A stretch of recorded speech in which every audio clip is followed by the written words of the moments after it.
Okay, awesome. Well, hello, everybody. Thanks for joining us today. And many thanks to Elizabeth King for joining us today. We're really excited to have you in our Cyber 100 class and participating in Startup Week, which is now what used to be an IST only event has grown to a university-wide event. So we're really excited to have you here today, Elizabeth. For those of you who are joining us today, I wanted just to give you a brief bio and background of Elizabeth. She's a class of 79 from Penn State and is a recently retired from Starbucks and as a consultant and former VP of Global Human Resources Solutions and Services. During her tenure, the company grew from 1,100 stores to 24,000 coffee shops with locations in 4 countries to now nearly 75. This significant growth provided exciting challenges and opportunities for Elizabeth during her more than 19 years with the company. Recently, in 2017, Elizabeth opened a small HR consultancy to address specific important clients that requested her expertise. And I wanted to let you know that she has endowed 2 scholarships for female undergraduates in the College of Information Sciences and Technology. So we very much appreciate that. Elizabeth is a graduate of Bellefonte Area High School and Penn State, as I mentioned. In 2013, Elizabeth received the Penn State University's Alumni Fellow Award, and in 2015 was inducted to the Bellefonte Area School District's Hall of Fame. So again, Elizabeth, thank you for joining us today. We really look forward to your talk. Thanks, Dave. I appreciate it, and I'm really glad to be here. I think this is the 3rd Startup Week that I have been able to be part of, and it's an honor every year, and I'm excited about what can be learned during this year. So let me just get started. So technology is not going to fail me here today. Just want to give you a quick intro about me and why I chose this particular topic. I do want to really talk honestly about what your colleagues will likely know about information security and cybersecurity when you get into the workplace, and what you need to know about them, and then how you can engage them, and then I'll hopefully be able to take some questions if you have any. So I wanted to start off, the inspiration for this topic was the alumni get a magazine, I think it's once a quarter, and it's called iConnect, and it tells us what's going on at the college, which I can tell it's hard to see, but I have it on the slide. And I was really captivated by Dean Sears' opening message, because he started with something that had been taken from IST's 2004 annual report. It's just a few sentences, and I'm going to read it to you. Our core capability is that of a provider of solutions in the information sciences and technology. But more than just being a passive purveyor of answers, IST values the human capacity for making a difference through creative leaps. We inspire solutions through education that builds problem solvers by combining theory and real-world practice, through research that integrates people, information, and technology, through partnerships that facilitate the collaboration of industry, government, and education, through an IST community that respects and leverages diverse experience, knowledge, and values. In sum, we inspire solutions that improve the lives of people. And I'm so pleased to be involved with a school that understands that technology only works if it serves the people that are actually trying to use it. And I think you've probably had enough lectures about technology should solve problems, not be looking for a problem to solve. And so with that in mind, and because I also teach a class at Penn State, I thought that what I would do is just give you an idea about what it's like to be a non-technical person dealing with information and cybersecurity issues. So the first thing I want to tell you is that I was the first information security and information management officer at Starbucks. And this at the time was more revolving around Sarbanes-Oxley controls and administrative controls, and a lot less about the technical aspects of information security and cybersecurity. And as that started to become the issue, I needed to turn that role over to somebody who actually understood the technical aspects of it a lot better than I did. But what I learned through that process is that the people in an organization are not only your biggest advocate and your biggest assister in keeping an environment secure, but they're also your biggest risks. I'm an adjunct professor in the School of Hospitality Management. I teach HM 271, which is Hospitality Information Technology Fundamentals. And I think probably every curriculum has something in it about technology and the important work that you do every day once you get into the business world. I think that the other thing that you should know before we start here is that while secure networks and systems require everyone in an organization, outside of the security roles, very few people understand what their role is. And so what I'm going to try to do today, hopefully, is inspire you to take the lead when you get into the workforce. So these are the things that your colleagues will likely know. They know that they have to be cautious with computer information, but that doesn't necessarily extend into probably the most dangerous thing that they have, which is paper. And there can be all sorts of information on paper, from PII information to strategies and plans. And I don't think, honestly, when you walk around a company, you'll be surprised what you can find on a copier, on a printer, common printers, and what people are carrying around in their backpack or their briefcase, and then just simply what's on their desks.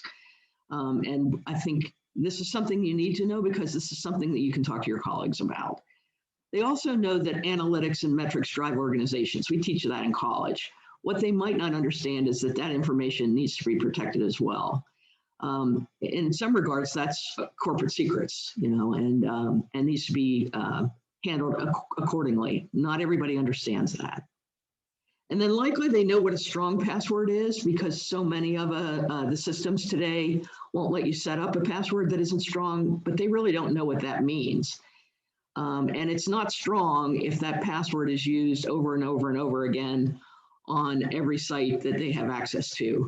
And that is a very common problem. And then probably most of them are aware, at least some of them are aware, because I had this question in my class a couple of days ago, is what's the difference between HTTP and HTTPS? They might realize that those two things exist, but they don't know the difference or the implications of putting any kind of private information into a HTTP website. So these are things that you can help with. Most of them are going to believe that antivirus software protects the computer from everything. They have no idea beyond the fact that this is something that they've always had on their computer, and that it's going to protect them, and they need to keep it up to date if the company doesn't update it automatically. But beyond that, they don't really understand that there's other technical and administrative controls that need to be in place to protect their computer. Most of them are going to understand that they need to protect their credit card and their debit card information, including credit cards or debit cards that are given to them by the company. But in a lot of cases, they're willing to provide that information over the phone. So while they know they need to protect it, they're not necessarily aware of all the things that can happen that actually have nothing to do with them physically protecting it, because they don't understand what can be done if you're giving it to somebody over the phone. They also assume that the company technology that they use from home is not any more risky than the using it from an office or a company location. And depending on whether they're on like a public internet, they don't understand what the ramifications of that could be. Things like two-factor authentication to most non-technical people is just inconvenient. They don't really understand why it's critical to the security of the system. And while they will do what's necessary to get into the system, they're also probably going to complain about it. They also know or probably have experienced some sort of a data breach, but they don't really consider that they could have a role in a data breach within the company. And by that, what I mean is they don't understand their role completely in protecting the information, and in taking steps like not allowing paper that has confidential information to be handled in a sort of haphazard way. Most of them don't understand that the company can also access their internet traffic or their email usage. And this worries me quite a bit because being also an HR professional, companies often will have class action lawsuits brought before them.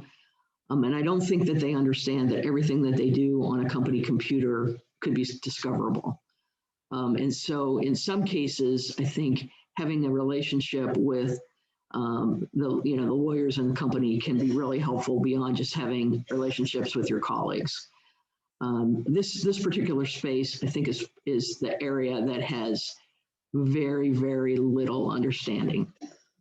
And then more recently, probably, they've heard about the Russian agents cyber attacking our government systems through something called SolarWinds, which they may or may not use, or may not know whether the company uses, since it's sort of a back-end security program, and that it's also affected almost all the Fortune 500 commercial systems, or at least based on what I've read and what's available in the news. But they don't really know what that means. And as we all know, while the stated purpose is to get secrets from perhaps our government, what we also know is that there's probably third and fourth level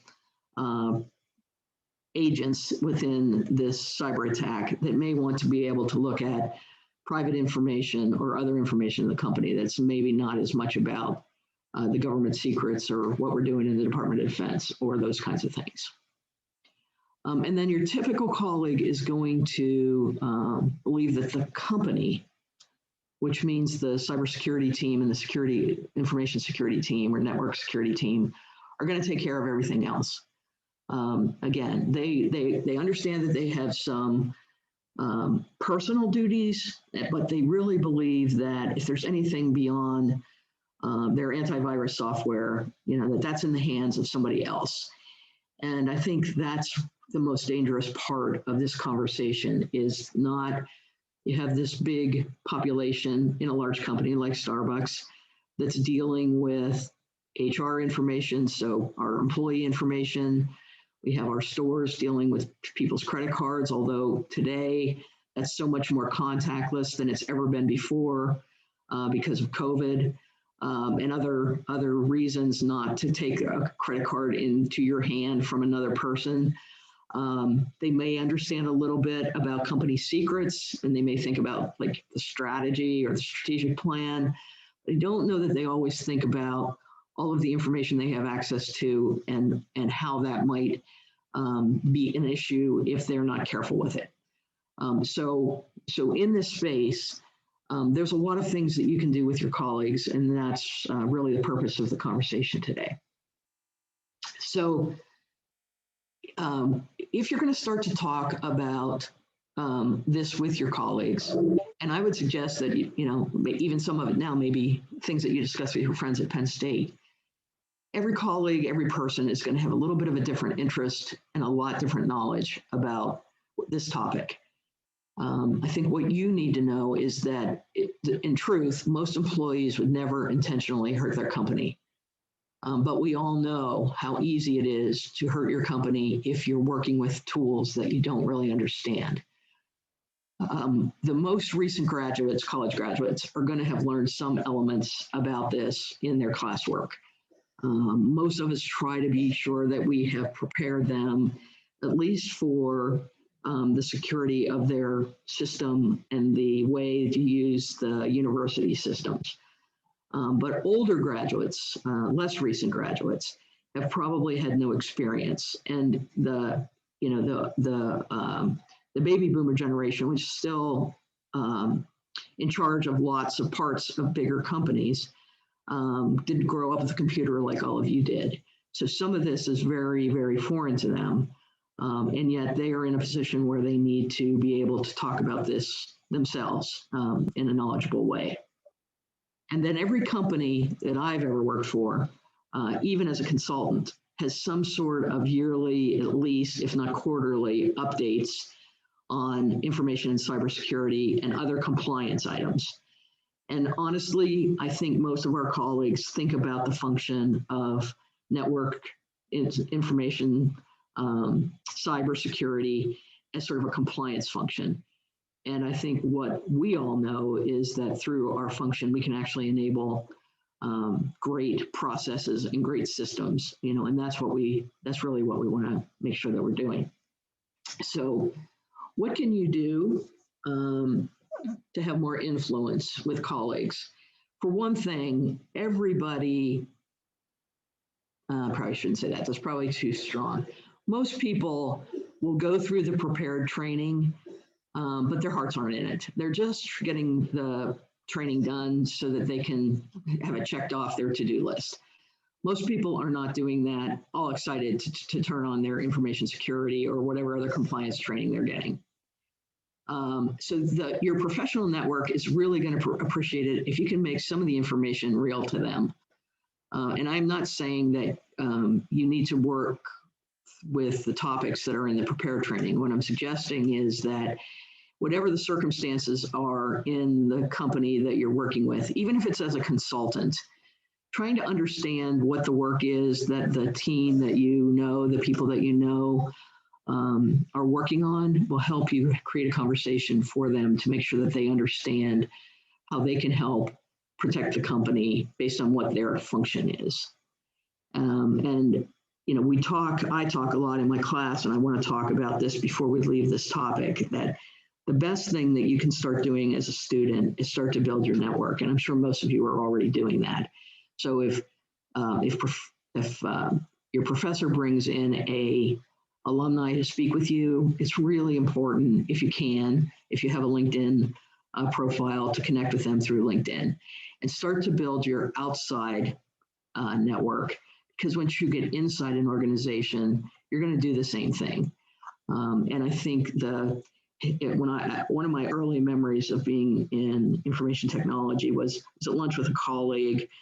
We were talking about a project that she was working on. She was having some challenges with it. A friend of ours from another department sat down with us, and as we were talking, I said, apologies, we need 5 minutes here to just finish this conversation, and then, we'll pay attention to you. And so we did our five minutes or so, and we were done. And she said, are you two speaking English? And I think that's the danger of technologists with non-technology people, is that it's really important, and why I like this human connection so much that I read to you from the magazine, is that it's really important that we make these things understandable to the non-technical person. And the sooner that you start trying to talk about technical things with non-technical friends and colleagues, the better professional you're going to be when you get out into the world of business. So how can you do this? How can you engage your colleagues to make sure the organization is secure? So I think awareness is the first part. And we spent a lot of time at Starbucks trying to do everything we could, both inside our offices as well as inside our stores, to make sure our colleagues understood what information they were dealing with that might be information that others would want to take from them in some sort of a way. And making sure they understand the importance of the information that they've got and what they do to secure it. So our colleagues, and I sort of went there, and I'll go back there, of giving information over the phone. You all know what can happen with social engineering. And I can tell you that we use this as an example in our stores. Is we had a competitor who had somebody call one of our local stores and actually present themselves as a help desk employee and walk them through actually cutting all of the network cords in their store. So they were basically rendered inoperable for a day until the technicians could get out there. And all this all happened simply because somebody nice called, sounded like they knew what they were doing, and began to do destruction in the store without that poor employee having any idea what was happening. He or she just thought that they were following guidance from our information technology help desk. So I give you that example because that's how easy it is, I think, for the wrong thing to happen.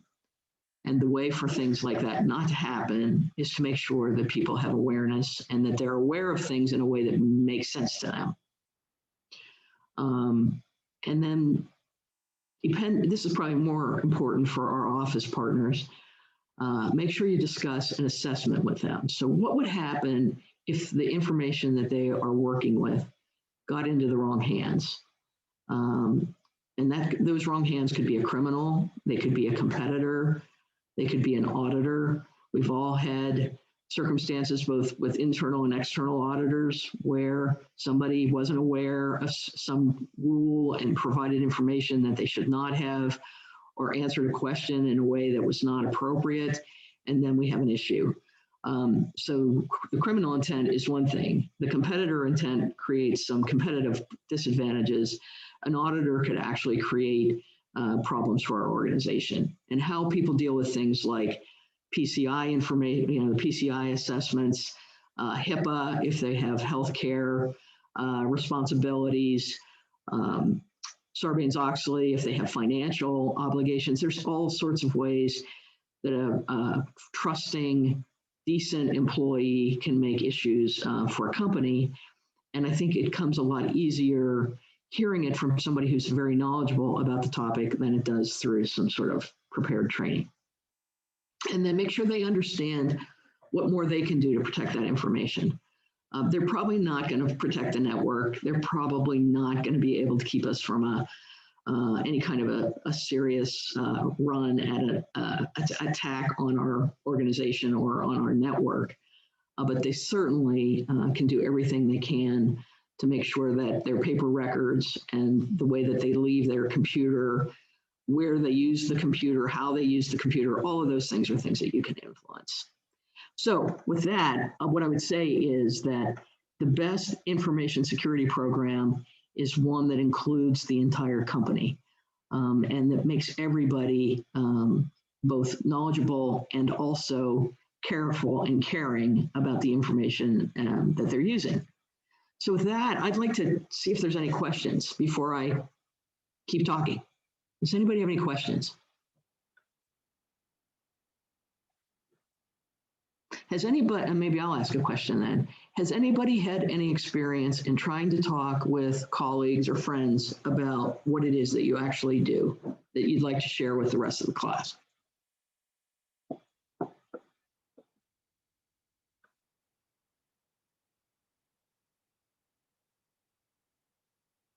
It's a quiet group, Dave. I know, right? And so maybe I will adjust the question just a little bit to see if it helps them. Yeah. So when you either go home or you talk with family members at events and they ask, what are you studying? And, you tell them cybersecurity and they look at you like they don't know what it is. What do you tell them? How do you explain what you're studying to people that don't know what that means?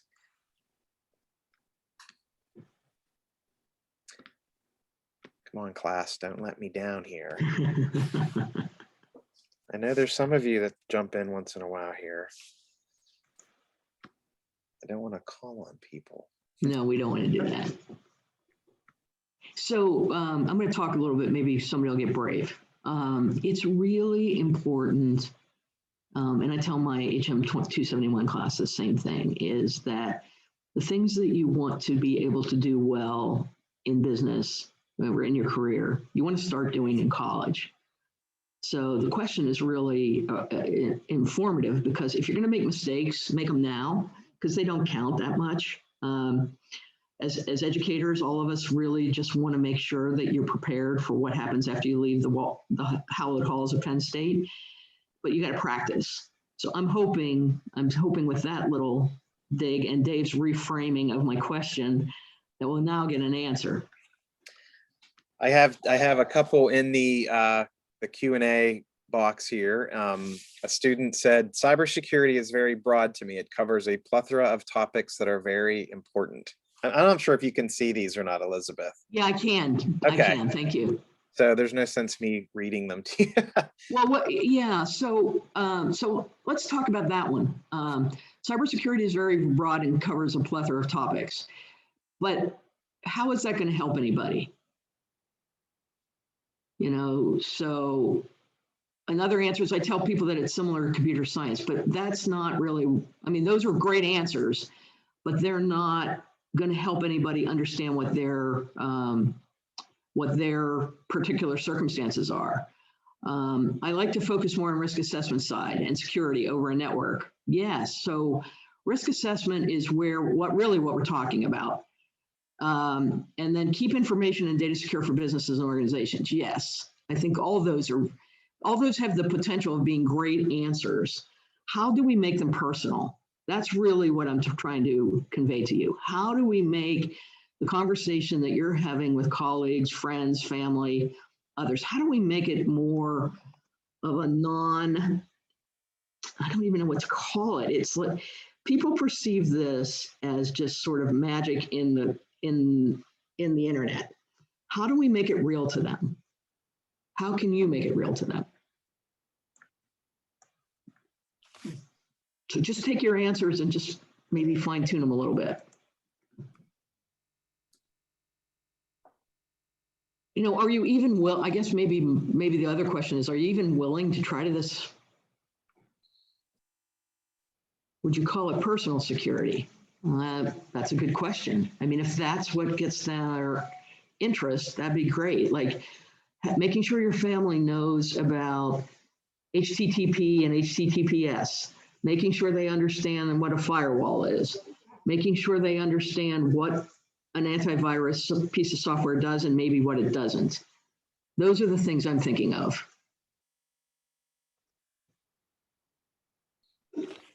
Yeah, so a lot of people, this is interesting.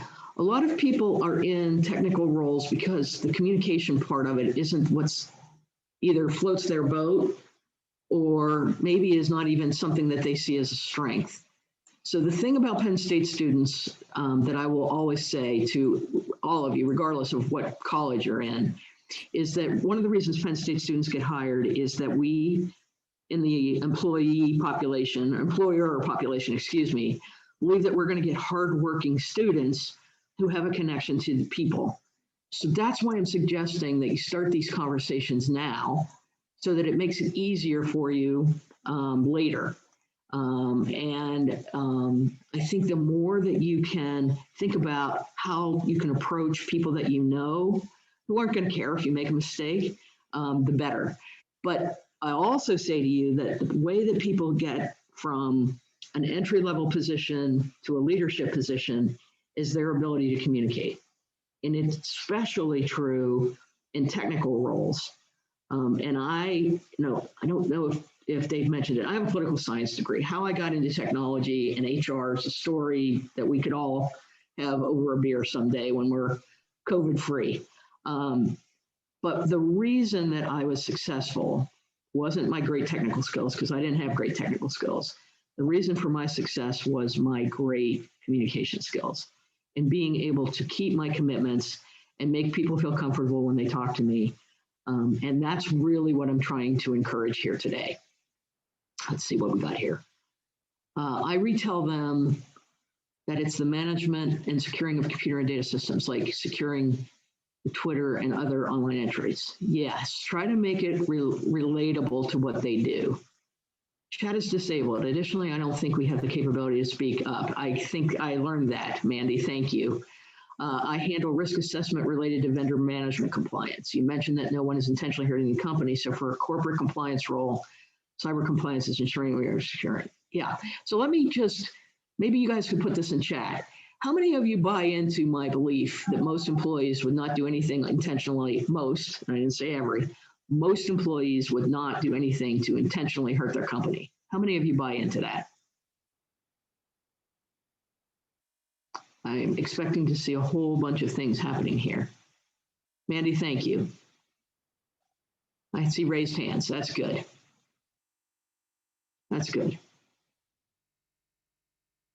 Yeah, so imagine for a minute. I want you to put your self in the seat of somebody who doesn't really understand this, but somehow learns through some action that they took that a competitor picked up their paperwork that they left at Starbucks when they were drinking coffee there one day. And that in that competitor information, or in that very confidential information, was a plan for the future, a new product that was going to get released. You know, that employee, and so we had this situation. So Starbucks is very interested in plant-based options for people who don't want to, they're either lactose intolerant with milk, or they don't want to eat meat in our food products. And so Starbucks released about 3 weeks ago a nationwide plan to roll out Oatly milk in our Starbucks stores. And about 2 weeks later, Dunkin' Donuts did the very same thing. So Starbucks had a competitive advantage for a couple of weeks. And this is all in the public space. So it wasn't like anything in this particular instance.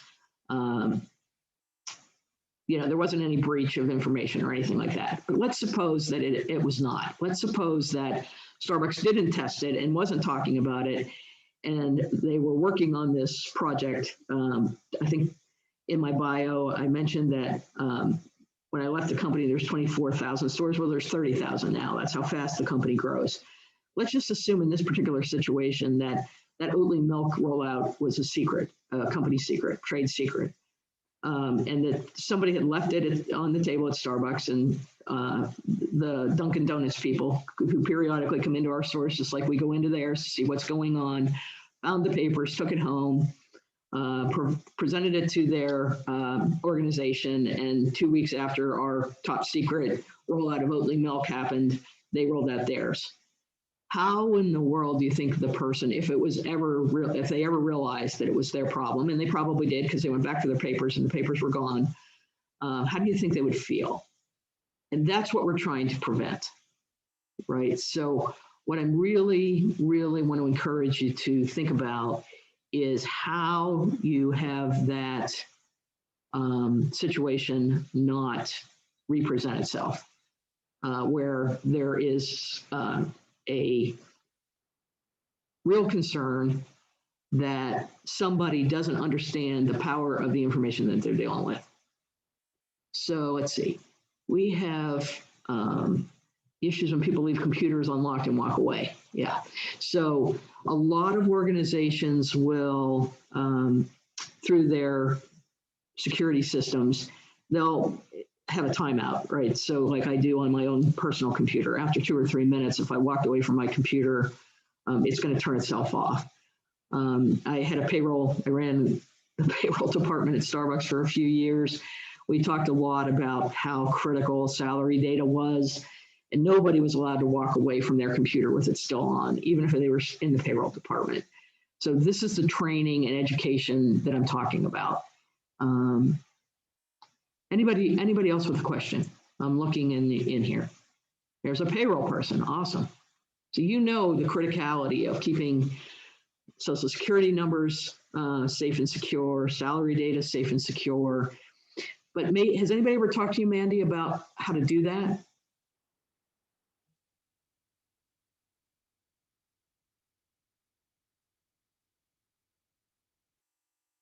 Probably not. Probably nobody's really talked to the payroll department unless they have somebody who really understands security in their systems and the importance of protecting the information at all costs. So we've got more time here. I honestly expected more questions. Any other questions? Is there anything else that we can do in terms of making you feel confident in going and having a conversation? Because what I'm really hoping to do is get your internal commitment that you're going to go try to have a conversation with somebody as soon as possible. Yeah, so Mandy, lots of sensitive information, but nobody really talks about it. So that's exactly what I thought would happen. So what more can I do to encourage you to go have a conversation with somebody? It can be your mom and dad, sister, brother, roommate, other IST major, just to get started.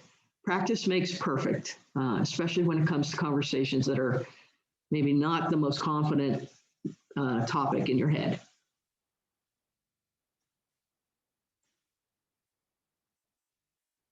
Anybody?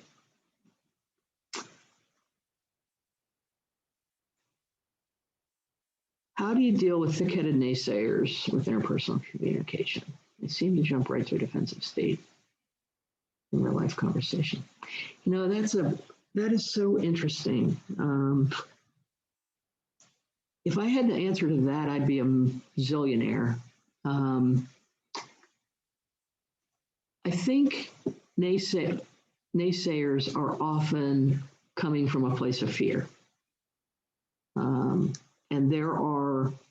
And this is a personal belief and maybe a little bit of a spiritual one, but I think you get more with being open to a conversation than you're ever going to get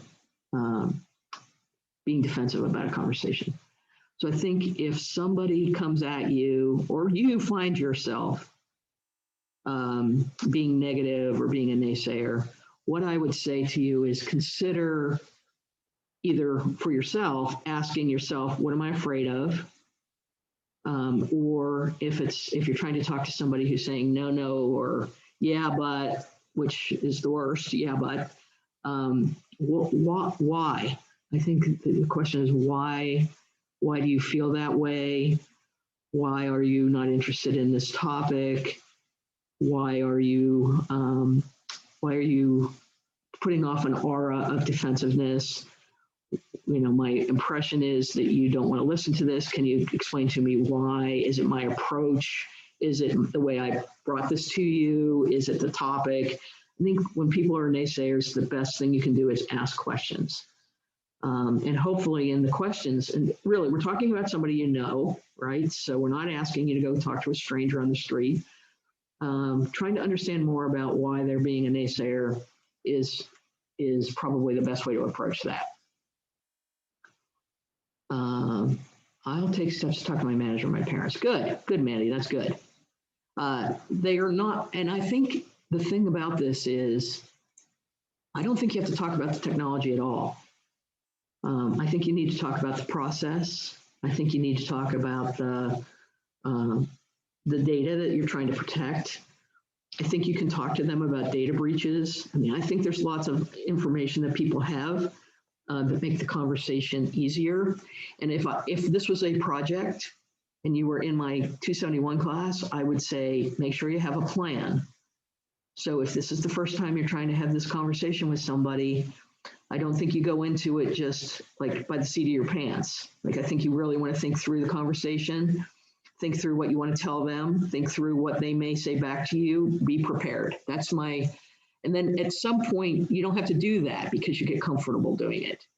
What are some of the mistakes in IST that we do to get out now before we enter the career field? Okay, well, that's a good question. We talked about a couple of them, and I'll say them again. Start to build your network now. I think people think that doesn't have to happen until they're in the world of business. And the reality of it is that's likely how you're going to get your first job. Yes, IST is going to bring in a bunch of recruiters and you're going to have, because you're good students, you're going to have great chances and opportunities. But you might want to understand yourself what it's like to work in a certain organization so that you feel like you can be successful there.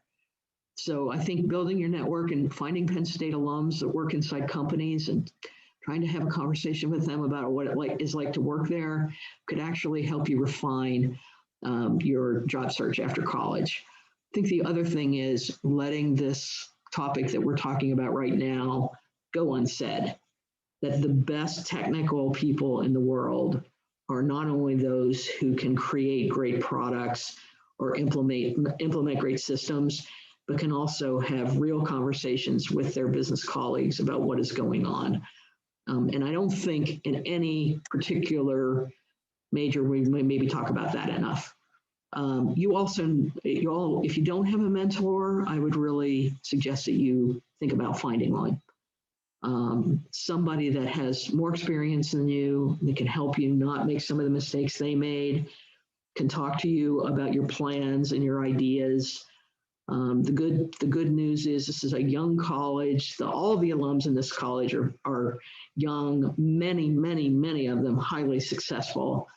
And I know because I work with the softball team that it can be a little scary to think about talking to an older alumni or an older person, period.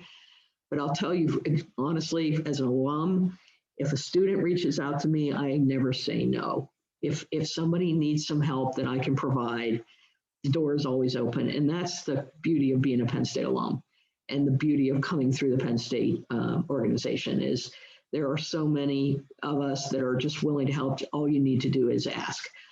So again, don't put all that off until you're out trying to make your impression in the world. The other thing is don't do what Michelle and I did with our colleague.